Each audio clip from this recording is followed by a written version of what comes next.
Like എന്നെ ആർക്കും വേണ്ട, എന്നെ ആർക്കും ഇഷ്ടമില്ല, ഞാൻ എന്തിനാ ഇവിടെ ഇപ്പോൾ, ഞാൻ മരിച്ചാൽ മതിയായിരുന്നു, ലൈക്ക് എന്നെ കൊണ്ട് ആർക്കും ഒരു പ്രയോജനം ഇല്ല. +1 +2 കഴിഞ്ഞിട്ട് ആർക്കും എന്നിൽ ഒരു പ്രതീക്ഷയില്ല. 10th കഴിഞ്ഞപ്പോഴേക്കും +1 +2 എന്താകുന്നായിരുന്നു. +1 +2 കഴിഞ്ഞപ്പോഴേക്കും ഇനി അടുത്തത് ഡിഗ്രി എന്താകുന്നായി, ഡിഗ്രിക്ക് പോകാൻ പറ്റുമോ, ഇവള് ജയിക്കുമോ എന്നൊക്കെയായി. നീ എൻ്റെ മകളാണ്, നീ എൻ്റെ പൊന്നു മോളാണ് എന്നെനിക്ക് മനസ്സിലാക്കി തന്നത് ആ ഒരു ടൈം ഓഫ് പീരീഡ് ആയിരുന്നു. ഞാൻ അനുഭവിച്ചുകൊണ്ടിരുന്ന വെച്ചാൽ ഒരു സങ്കടം, ലൈക്ക് പെയിൻ, എല്ലാം എൻ്റെ ഉള്ളിലായിരുന്നു എല്ലാം.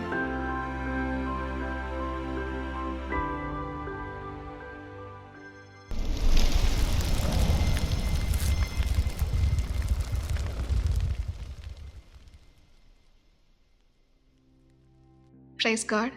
എൻ്റെ പേര് ജോസ്മി. ഞാൻ എറണാകുളത്തു നിന്നാണ് വരുന്നത്. ഞാൻ സൗത്ത് ഇന്ത്യൻ ബാങ്കിൽ വർക്ക് ചെയ്യുമായിരുന്നു. ഞാനിപ്പോൾ ജോലി റിസൈൻ ചെയ്തു. ചെറുപ്പം മുതലേ എല്ലാ ദിവസവും പള്ളിയിൽ പോകുന്ന ഇഷ്ടമൊന്നും ഉണ്ടായിട്ടല്ല, പക്ഷേ എങ്കിൽ പോലും എല്ലാ ദിവസവും നിർബന്ധിച്ച് എൻ്റെ അപ്പൻ എന്നെ പള്ളി വിടുമായിരുന്നു. ഒട്ടും ഇഷ്ടം ഉണ്ടായിരുന്നില്ല എനിക്ക് പള്ളിയിൽ പോകാൻ, അല്ലെങ്കിൽ സന്ധ്യാപ്രാർത്ഥന ചെല്ലാൻ. ഭയങ്കര മടിയായിരുന്നു എനിക്ക്. അപ്പയുടെ നിർബന്ധത്തിന് വഴങ്ങി ഞാൻ എല്ലാ ദിവസവും പള്ളിയിൽ പോകുമായിരുന്നു.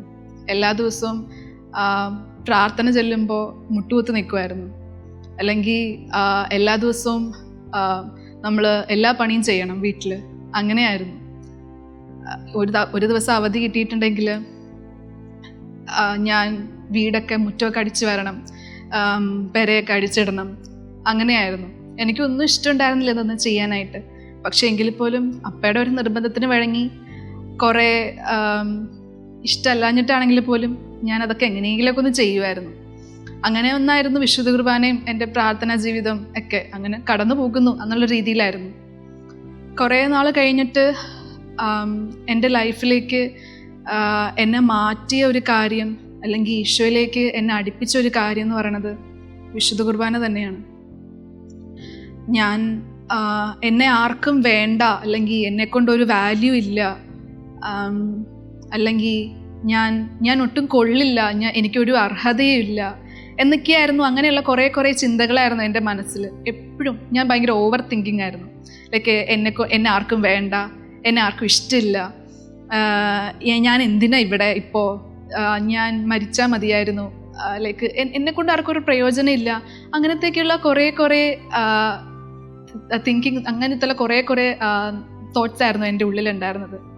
ഞാൻ ഒട്ടും പഠിക്കില്ലായിരുന്നു. എല്ലാത്തിനും ഭയങ്കര പുറകോട്ടായിരുന്നു ഞാൻ. എല്ലാവർക്കും എന്നെപ്പറ്റി ഭയങ്കര ഒരു ആകുലതകളായിരുന്നു, ഭയങ്കര കൺസേൺസ് ആയിരുന്നു. അപ്പോൾ അങ്ങനെ ഇരിക്കുന്ന സമയത്താണ് ഞാൻ ജീസസ് യൂത്തിൻ്റെ ഒരു പ്രോഗ്രാം അറ്റൻഡ് ചെയ്യാൻ ആയിട്ട് പോയത്. എൻ്റെ പള്ളിയിൽ തന്നെയുള്ളൊരു പ്രോഗ്രാം ആയിരുന്നു അത്. എൻ്റെ 8th സ്റ്റാൻഡേർഡിലായിരുന്നു ആ പ്രോഗ്രാം. ആ പ്രോഗ്രാമിൽ എനിക്കൊന്നും കിട്ടിയിട്ടില്ല. ഞാൻ ഇപ്പോഴും ഓർക്കുന്നില്ല ആ പ്രോഗ്രാം എങ്ങനെയായിരുന്നു എന്നൊന്നും. പക്ഷേ അതായിരുന്നു എൻ്റെ ടേണിംഗ് പോയിന്റ്. ലൈക്ക് അന്ന് അവിടെ ഉണ്ടായിരുന്ന ചേട്ടന്മാരും ചേച്ചിമാരും എൻ്റെ പള്ളിയിൽ ചുറ്റുമുണ്ടായിരുന്ന മെറ്റിൽ മുട്ടുകുത്തി നിന്ന് ജെറീക്കോ പ്രയർ ചൊല്ലിയതും, നമ്മുടെ പ്രോഗ്രാമിന് വന്നിരുന്ന പാർട്ടിസിപ്പൻസിൻ്റെ പേര് ചൊല്ലി ഈശോയെ ആരാധിക്കുന്നതും. ഇപ്പോൾ ജോസ്മി, എൻ്റെ പേര് ജോസ്മി എന്നാണ്. ഞാൻ ജോസ്മിയെ ഞങ്ങൾക്ക് തന്നതിനെ ഓർത്ത് ഞങ്ങൾ നന്ദി പറയുന്നു. ജോസ്മിനെ പ്രതി ഞങ്ങൾക്ക് ലഭിക്കാൻ പോകുന്ന അനുഗ്രഹങ്ങളെ ഓർത്ത് ഞങ്ങൾ നന്ദി പറയുന്നു. അങ്ങനെയൊക്കെ പറഞ്ഞിട്ട് എല്ലാ പാർട്ടിസിപ്പൻസിൻ്റെയും പേര് പറഞ്ഞവർ ചൊല്ലി ആരാധിക്കുന്നത് എനിക്കതൊരു ഭയങ്കര എൻ്റെ ഹൃദയത്തിൽ ടച്ച് ചെയ്തിട്ടുള്ള കാര്യമായിരുന്നു അത്. അപ്പോൾ അങ്ങനെയുള്ള സമയത്താണ് ഞാൻ വീട്ടിൽ പ്രശ്നങ്ങൾ, ചെറിയ പ്രശ്നങ്ങൾ അങ്ങനെയൊക്കെ ഉണ്ട്. എങ്കിൽ പോലും എല്ലാ ദിവസവും നിർബന്ധത്തിന് വഴങ്ങി ഞാൻ പള്ളിയിൽ പോകുന്നു. അങ്ങനെയൊക്കെയായിരുന്നു. പക്ഷെ ഒരു ദിവസം ഞാൻ ആരാധനയ്ക്ക് ഇരിക്കുമ്പോൾ, അല്ലെങ്കിൽ കുറച്ച് സമയം ഞാൻ ആരാധനയിലായിരിക്കുമ്പോൾ എനിക്ക് എങ്ങൊന്നുമില്ലാത്ത ഒരു സന്തോഷം, എനിക്ക് പറഞ്ഞറിയിക്കാൻ പറ്റാത്ത തരത്തിലുള്ള ഒരു സന്തോഷം. ഞാനൊരു സ്വരം കേൾക്കാൻ തുടങ്ങി. ലൈക്ക്, ജോസ്മി മോളെ, ഞാൻ നിന്നെ സ്നേഹിക്കുന്നു എന്ന് പറഞ്ഞിട്ടുള്ളൊരു സ്വരം. ഇത് ഞാൻ പറഞ്ഞതുപോലെയല്ല, ഭയങ്കര സ്വീറ്റായിട്ടുള്ള ഒരു സ്വരം ഞാൻ കേൾക്കാൻ തുടങ്ങി. ആ സമയം മുതലാണ് ഞാൻ ദിവ്യകാരുണ്യ സന്നിധിയിൽ ആയിരിക്കാനായിട്ട് തുടങ്ങിയത്. എല്ലാ ദിവസവും കുർബാനയ്ക്ക് പോകുമെങ്കിൽ പോലും ഭയങ്കര ഒരു ക്രേവിങ് ആവാൻ തുടങ്ങി വിശുദ്ധ കുർബാനയിലോട്ട്. ഈ ലോകം മുഴുവൻ സൃഷ്ടിച്ച, അല്ലെങ്കിൽ ഈ ലോകത്തിനെ മുഴുവൻ അത്രത്തോളം സ്നേഹിക്കുന്ന ഒരപ്പനെ നമ്മുടെ ഉള്ളിലോട്ട്, നമ്മുടെ ശരീരത്തിലോട്ട് നമ്മൾ സ്വീകരിക്കുമ്പോൾ എനിക്കൊരു അർഹതയില്ല. പക്ഷേ എങ്കിൽ പോലും ആ വലിയവൻ എൻ്റെ ഉള്ളിലോട്ട് വരുമ്പോൾ ഞാൻ അനുഭവിക്കുന്ന സ്നേഹത്തെ അതെനിക്ക് മറക്കാൻ പറ്റാത്തതായി മാറി. ഓരോ ദിവസവും ഈശോയെ സ്വീകരിക്കുമ്പോഴും പുതിയ അനുഭവങ്ങൾ, പുതിയ ലൈക്ക് ഒരു ലഹരി പോലെ എൻ്റെ ഉള്ളിലേക്ക് അത് വരാനായിട്ട് തുടങ്ങി. ഞാൻ അത്ര ഭയങ്കര പെർഫെക്റ്റാന്നല്ല പറയുന്നത്, ഞാൻ ഒരിക്കലും പെർഫെക്റ്റ് അല്ല. എനിക്ക് ഒത്തിരി വീഴ്ചകളുണ്ട്, എനിക്ക് എൻ്റേതായിട്ടുള്ള കുറേ കാര്യങ്ങളുണ്ട്. പക്ഷെ എങ്കിൽ പോലും വിശുദ്ധ കുർബാനയിൽ നിന്ന് മാറി നിൽക്കുന്ന ഒരു ജോസ്മിയെ എനിക്ക് കാണാൻ പറ്റുന്നുണ്ടായിരുന്നില്ല. എൻ്റെ ഡിഗ്രി ടൈം തുടങ്ങി ഞാൻ ഇന്ന് വരെ വിശുദ്ധ കുർബാന മുടക്കിയിട്ടില്ല. ഞാൻ അതിൽ ഒത്തിരി അഭിമാനിക്കുന്നു. ലൈക്ക് ഞാൻ ആരാണെന്ന് എനിക്കൊരു തിരിച്ചറിവ് നൽകിയത് ഈശോയാണ്. എൻ്റെ ഒരു ചെറിയൊരു ഇൻസിഡൻറ്റ് പറയുവാണെങ്കിൽ, ഞാൻ ഡിഗ്രി കാലത്ത് ഞാൻ ഒട്ടും പഠിക്കുന്ന ഒരു വ്യക്തിയായിരുന്നില്ല. ഞാൻ പഠിത്തത്തിലൊക്കെ ഒത്തിരി പുറകോട്ടായിരുന്നു. ലൈക്ക് അത് ഓർത്തിട്ട് എൻ്റെ പാരൻസിനും എന്നെ ചുറ്റിപ്പറ്റിയുള്ള എല്ലാവർക്കും ഭയങ്കര ടെൻഷനും കാര്യങ്ങളൊക്കെ ആയിരുന്നു. ഇവൾ 10th പാസ്സാകുമോ, അല്ലെങ്കിൽ ഇത് കഴിഞ്ഞിട്ട് എന്തായിരിക്കും എന്നൊക്കെ. പക്ഷേ ഈശോ എന്നെ വേറൊരു തലത്തിലോട്ട് ഉയർത്തി എന്ന് പറഞ്ഞ് ഞാൻ ഒരു സ്പോർട്സ് പ്ലെയർ ആയിരുന്നു. ഞാൻ ബാഡ്മിൻ്റൺ സ്റ്റേറ്റ് പ്ലെയർ ആണ്. അപ്പോൾ അങ്ങനെയുള്ള സമയത്ത് എനിക്ക് 10th മാർക്ക് കുറവായിരുന്നു. 10th മാർക്ക് കുറവായിരുന്നിട്ടും എനിക്ക് +1 +2 എൻ്റെ അടുത്ത സ്കൂളിൽ തന്നെ എനിക്ക് അഡ്മിഷൻ കിട്ടി. എൻ്റെ ഫ്രണ്ട്സിന് കിട്ടുന്നതിനെക്കാട്ടും മുമ്പ് തന്നെ എനിക്ക് എൻ്റെ അടുത്തുള്ള സ്കൂളിൽ അഡ്മിഷൻ കിട്ടി. ഞാൻ കൊമേഴ്സ് ആയിരുന്നു. അങ്ങനെ +1 +2 കഴിഞ്ഞ് ഇത് തന്നെ വീണ്ടും പഠിക്കുന്നില്ല, പുറകോട്ടാണ് ഒക്കെ ഉണ്ടെങ്കിൽ പോലും +1 +2 എനിക്ക് വീണ്ടും ആ ഒരു സ്പോർട്ട് കളിക്കാനായിട്ട്, എനിക്ക് ബാഡ്മിൻ്റൺ കളിക്കാനായിട്ട് വീണ്ടും ഒരു ചാൻസ് കിട്ടുകയും എനിക്കതിൽ +1 +2 കഴിഞ്ഞിട്ട് ആർക്കും എന്നിൽ ഒരു പ്രതീക്ഷയില്ല. 10th കഴിഞ്ഞപ്പോഴേക്കും +1 +2 എന്താകുന്നായിരുന്നു. +1 +2 കഴിഞ്ഞപ്പോഴേക്കും ഇനി അടുത്തത് ഡിഗ്രി എന്താകുന്നായി. ഡിഗ്രിക്ക് പോകാൻ പറ്റുമോ, ഇവള് ജയിക്കുമോ എന്നൊക്കെയായി. അപ്പോൾ റിസൾട്ട് വന്നു, എനിക്ക് വീണ്ടും മാർക്ക് കുറവാണ്. പക്ഷേ എൻ്റെ ഇങ്ങനത്തെ ഞാനൊരു സ്പോർട്സിൻ്റെ പ്ലെയർ ആയതുകൊണ്ട് എനിക്ക് വീണ്ടും ഡിഗ്രി കോളേജിൽ ഒരു ഗവൺമെൻറ് കോളേജിൽ കിട്ടി എന്നുള്ളതാണ് എനിക്ക് പറയാനുള്ളത്. ഈശോ ആരും എനിക്കൊരു വാല്യൂ തന്നിട്ടുണ്ടായിരുന്നില്ല. ഞാനൊരു ഭയങ്കര ഇമോഷണൽ പേഴ്സണാണ്. ഞാൻ പെട്ടെന്ന് കരയും. ചെറിയ കാര്യങ്ങൾക്ക് പോലും ഞാൻ പെട്ടെന്ന് കരയും. ചെറിയൊരു കാര്യം കണ്ടാൽ മാത്രം മതിയായിരിക്കും. എനിക്കത് ഭയങ്കരമായിട്ട് എൻ്റെ മനസ്സിലോട്ട് അങ്ങോട്ട് കൊള്ളും. ചെറിയൊരു കാര്യം മതി എനിക്ക് സന്തോഷിക്കാനായിട്ടും. അങ്ങനെയുള്ള ഒരു വ്യക്തിയാണ് ഞാൻ. അപ്പോൾ എനിക്ക് ആരും ഒരു വാല്യൂ തന്നിട്ടുണ്ടായിരുന്നില്ല. എവിടെയാണ് ഞാൻ, എന്താണ് എന്നെ മനസ്സിലാക്കി തന്നത് ഈ ഒരു ടൈം ഓഫ് പീരീഡ് ആയിരുന്നു. അപ്പോൾ എൻ്റെ അപ്പയ്ക്ക്, എൻ്റെ ഫാമിലിയിൽ ഞങ്ങൾ അത്രയും ഫിനാൻഷ്യലി നമ്മൾ സ്റ്റേബിൾ അല്ല. അപ്പോൾ അങ്ങനെ ആയിരിക്കുന്ന സമയത്ത് എൻ്റെ അപ്പയ്ക്ക് ഭയങ്കര കൺസേൺ ആയിരുന്നു. ലൈക്ക് ഇവളെ എങ്ങനെ പഠിപ്പിക്കും, ഇവൾക്ക് അഡ്മിഷൻ കിട്ടുമോ, ഒത്തിരി പൈസ മുടക്കേണ്ടി വരുമോ എന്നൊക്കെ. പക്ഷേ +1 +2 കഴിഞ്ഞിട്ട് തൊട്ടടുത്ത ഒരു സമയം കഴിഞ്ഞിട്ട് തന്നെ എനിക്ക് ഡിഗ്രി കോളേജിൽ, ഗവൺമെൻറ് തൃപ്പൂണിത്തുറ കോളേജിൽ എനിക്ക് ബികോം ടാക്സേഷൻ എനിക്ക് സീറ്റ് കിട്ടി. എൻ്റെ ഒരു ഫ്രണ്ട്സിന് കിട്ടുന്നതിനെക്കാട്ടും മുമ്പ് തന്നെ എനിക്ക് അഡ്മിഷൻ കിട്ടി. അവിടെ ഈശോ എനിക്ക് വാല്യൂ തരുന്നുണ്ട്, അല്ലെങ്കിൽ ഈശോയ്ക്ക് എന്നെ വേണം, നീ എൻ്റെ മകളാണ്, നീ എൻ്റെ പൊന്നു മോളാണ് എന്നെനിക്ക് മനസ്സിലാക്കി തന്നത് ആ ഒരു ടൈം ഓഫ് പീരീഡ് ആയിരുന്നു. ഞാൻ അനുഭവിച്ചുകൊണ്ടിരുന്ന വെച്ചാൽ ഒരു സങ്കടം, ലൈക്ക് പെയിൻ, എല്ലാം എൻ്റെ ഉള്ളിലായിരുന്നു. എല്ലാം ഞാൻ കരയും, വിഷമമൊക്കെ പറയുമെങ്കിൽ പോലും ഞാനതൊരിക്കലും പുറമേ കാണിച്ചിട്ടുണ്ടായിരുന്നില്ല ആരോടും. ഉള്ളിലിങ്ങനെ എപ്പോഴും ഇങ്ങനെ ഒതുക്കി വയ്ക്കും. ഈശോയോടാണെങ്കിൽ പോലും എപ്പോഴും പറയും. പക്ഷേ ഞാൻ കടന്നു പോയിക്കൊണ്ടെന്ന് വെച്ചാൽ ആരും ബുദ്ധിമുട്ടിക്കണോ, ഞാൻ എല്ലാവരും ബുദ്ധിമുട്ടിക്കുവാണോ എന്നുള്ളൊരു തോന്നൽ എൻ്റെ മനസ്സിലുണ്ടായിരുന്നു. ആ ഒരു സമയത്ത് എനിക്ക് മാർക്കില്ലാതിരുന്നിട്ട് പോലും ആ ഒരു സ്പോർട്സ് കോട്ടയുടെ ഒരു ഇതുകൊണ്ട് എനിക്ക് അഡ്മിഷൻ കിട്ടി ഗവൺമെൻറ് കോളേജിൽ. ഒരു പൈസ പോലും മുടക്കാതെ എനിക്ക് വേണ്ടിയിട്ട് എല്ലാവരും കൺസേൺ ആകുമ്പോഴേക്കും ഈശോയ്ക്ക് എന്നെ പറ്റിയൊരു പ്ലാൻ ഉണ്ട്, ഈശോയ്ക്ക് എന്നെ വേണം എന്ന് എന്നിൽ ഉറപ്പിച്ച ഒരു സ്ഥാനമായിരുന്നു അത്, ആ ഒരു പീരീഡ്. അങ്ങനെ ആയിരിക്കുന്ന സമയത്ത് എൻ്റെ ഡിഗ്രി കാലഘട്ടത്തിലാണ് എനിക്ക് കുറേ ഫ്രണ്ട്സ് ഉണ്ടായിരുന്നു, അകത്തും പുറത്തും ഒക്കെ ആയിട്ട്. ഞാൻ എല്ലാ ദിവസവും വിശുദ്ധ കുർബാനയ്ക്ക് പോകും, എങ്കിൽ പോലും അലമ്പിനൊന്നും ഒരു കുറവുണ്ടായിരുന്നില്ല, അടിച്ചു പൊളിക്കൊന്നും ഒരു കുറവും ഉണ്ടായിരുന്നില്ല. എല്ലാവരുടെ കൂട്ടത്തിലും കൂടും, എല്ലാ അടിച്ചു പൊളിക്കും ഉണ്ടാകും, എല്ലാ തകർപ്പിനും എല്ലാ എൻജോയ്മെൻറ്റിനും ഞാൻ ഒപ്പം ഉണ്ടായിരുന്നു. എനിക്ക് കുറേ ഫ്രണ്ട്സ് ഉണ്ടായിരുന്നു. അപ്പോൾ അവരുടെയൊക്കെ കുറേ ലൈഫ് എന്നെ സ്വാധീനിച്ചിട്ടുണ്ടായിരുന്നു. ലൈക്ക് അവർക്ക് കുറേ വിഷമങ്ങളിലൂടെ കടന്നു പോകുന്നവരായിരുന്നു, കുറേ കാര്യങ്ങളിലൂടെ കടന്നു പോകുന്നതായിരുന്നു, ഒത്തിരി മോശപ്പെട്ട ഒത്തിരി സിറ്റുവേഷനിലൂടെയും കടന്നു പോകുന്നവരായിരുന്നു, ഒത്തിരി എന്താ പറയുക, പറഞ്ഞറിയിക്കാൻ പറ്റാത്തൊരു തലത്തിലൂടെ കടന്നു പോകുന്നവരായിരുന്നു എൻ്റെ ഒപ്പമുള്ള കുറേ ഫ്രണ്ട്സ്. അപ്പോൾ എനിക്കൊരു ചിന്ത ഉണ്ടായി, എനിക്ക് എന്തെങ്കിലുമൊക്കെ ഒന്ന് ചെയ്യണം, ഞാൻ ഇങ്ങനെയൊക്കെ നടന്നാൽ മതിയോ? എൻ്റെ ഫ്രണ്ട്സ് എന്ന് പറയുന്നത് എൻ്റെ സഹോദരങ്ങളെ പോലെ ഞാൻ കണ്ടുകൊണ്ടിരുന്നത് വെച്ചാൽ. അപ്പോൾ എനിക്ക് എന്തെങ്കിലുമൊക്കെ ചെയ്യണം എന്നൊരാഗ്രഹം ഉണ്ടായിരുന്നു. ലൈക്ക് പിന്നെ ഞാനതിനെപ്പറ്റി എനിക്ക് ഉറക്കമില്ല, രാത്രിയിൽ എനിക്ക് ഉറങ്ങാൻ പറ്റുന്നുണ്ടായിരുന്നില്ല. അപ്പോൾ അങ്ങനെ ഇരിക്കുന്നൊരു സമയത്താണ് ഞാൻ എന്തുകൊണ്ട് പ്രാർത്ഥിച്ചുകൂടാ, കുറച്ചും കൂടി പ്രാർത്ഥിച്ചുകൂടാ എന്നുള്ള എനിക്കൊരു തോട്ട് വന്നത്.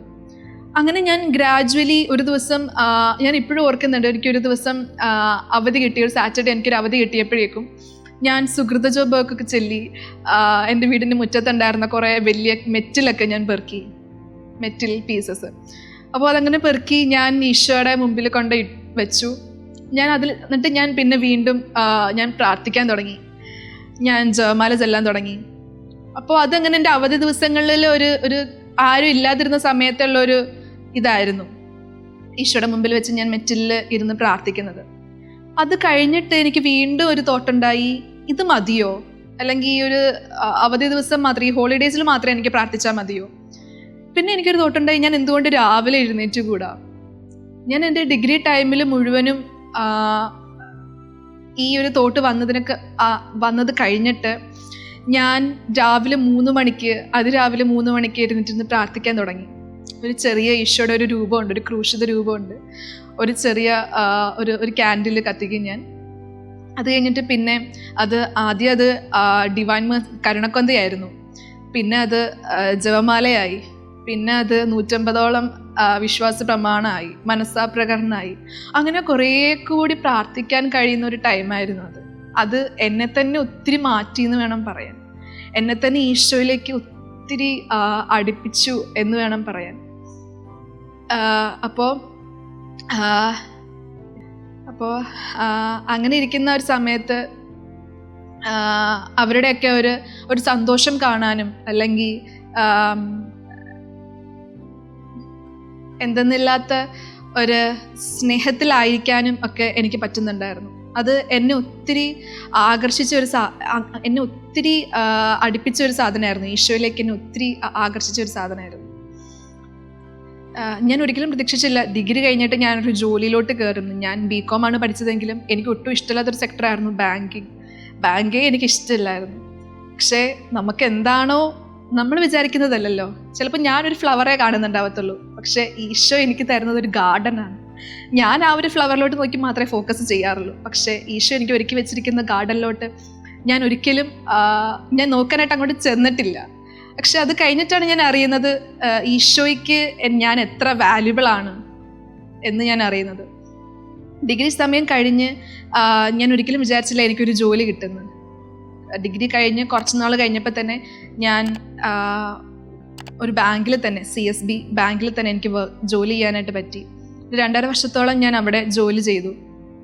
അത് കഴിഞ്ഞിട്ട് ഞാൻ ഒരു ജീസസ് യൂത്ത് ആയതുകൊണ്ട് തന്നെ എനിക്ക് ഒരു ഫുൾ ടൈമർ ആവണം, 1 വർഷം ഈശോയ്ക്ക് കൊടുക്കണം എന്നുള്ളൊരാഗ്രഹം ഉണ്ടായിരുന്നു.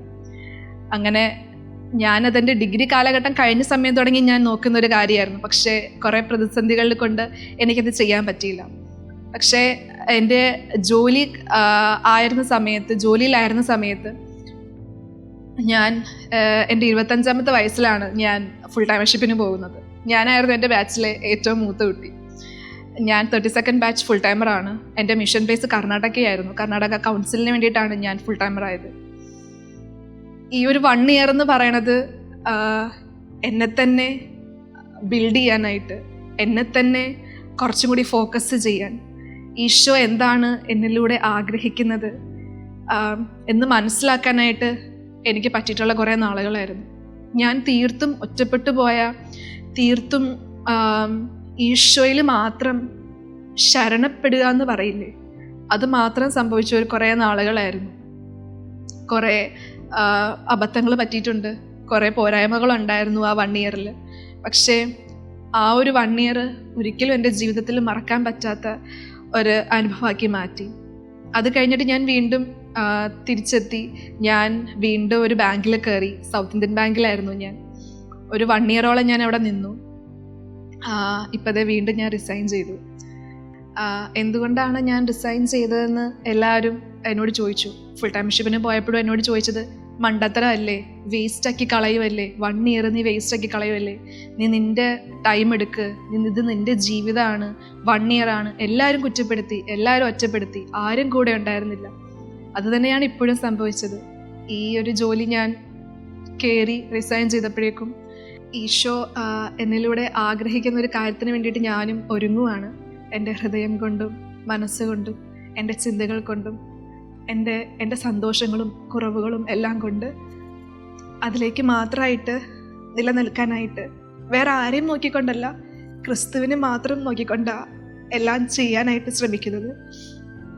പോരായ്മകളുണ്ട്. ഞാൻ പ്രാർത്ഥിക്കുമ്പോഴേക്ക് എനിക്ക് കിട്ടുന്ന ഒരു ചിന്ത എന്ന് പറയുന്നത് ഇതാണ്: ഈശോ ഭയങ്കര ഭയങ്കര പണക്കാരെയോ അല്ലെങ്കിൽ ഭയങ്കര ഭയങ്കര അടിച്ചുപൊളിയുള്ള കുറേ ആൾക്കാരെയോ ഒത്തിരി നല്ല ആൾക്കാരെയോ അല്ല ഈശോയ്ക്ക് വേണ്ടത്. അതൊന്നും അല്ല ഈശോയ്ക്ക് വേണ്ടത്. ഈശോയ്ക്ക് വേണ്ടത് പാപികളെയും ലൈക്ക് ആർക്കും വേണ്ടാത്തവരെയും ആർക്കും ഇഷ്ടമില്ലാത്തവരെയും അങ്ങനെയൊക്കെയുള്ള കുറേ പേരെ ഈശോയ്ക്ക് വേണ്ടത്. അപ്പോൾ ഈശോ എന്നിലൂടെ ആഗ്രഹിക്കുന്ന ആ ഒരു കാര്യത്തിന് വേണ്ടിയിട്ട് ഞാനും ഒരുങ്ങുവാണ്. ഞാനിവിടെ നിൽക്കുമ്പോൾ, ഞാനൊന്ന് തിരിഞ്ഞു നോക്കുമ്പോൾ ആണെങ്കിൽ ഈശോ തന്നിട്ടുള്ള സ്നേഹം മാത്രമേ എനിക്ക് കാണാൻ കഴിയുന്നുള്ളൂ. പലരും ഇതിനെ മണ്ടത്തരമായിട്ടോ അല്ലെങ്കിൽ വട്ടായിട്ടോ എന്ത് വേണമെങ്കിലും കരുതാം. പക്ഷേ ഞാൻ അനുഭവിക്കുന്ന ആ ഒരു സ്നേഹത്തിലേക്ക്, ഞാൻ അനുഭവിച്ചുകൊണ്ടിരിക്കുന്ന ആനന്ദത്തിലേക്ക്, സന്തോഷത്തിലേക്ക് എല്ലാം ഞാനും നിങ്ങളെ ക്ഷണിക്കുവാണ്. ഈശോടൊപ്പം അടിച്ചു പൊളിക്കാനായിട്ടും ഈശോടൊപ്പം കൂടെ കൈ പിടിച്ച് നടക്കാനായിട്ടും, ഏത് സിറ്റുവേഷനിലാണെങ്കിൽ പോലും, എവിടെയായിരുന്നാലും, എന്തും തന്നെ സംഭവിച്ചോട്ടെ. പക്ഷെ എന്നെ കേൾക്കുന്ന, എനിക്ക് ഫ്രീഡം തരുന്ന, എനിക്ക് പൂർണ്ണമായിട്ടുള്ള സ്വാതന്ത്ര്യം തരുന്ന ഒരപ്പൻ എനിക്കുണ്ട്. അപ്പോൾ ആ ഒരു സ്നേഹത്തിലേക്കാണ് ഞാനും നിങ്ങളെ ക്ഷണിക്കുന്നത്. ഈശോ എല്ലാവരെയും സമൃദ്ധമായി അനുഗ്രഹിക്കട്ടെ. ആമേൻ.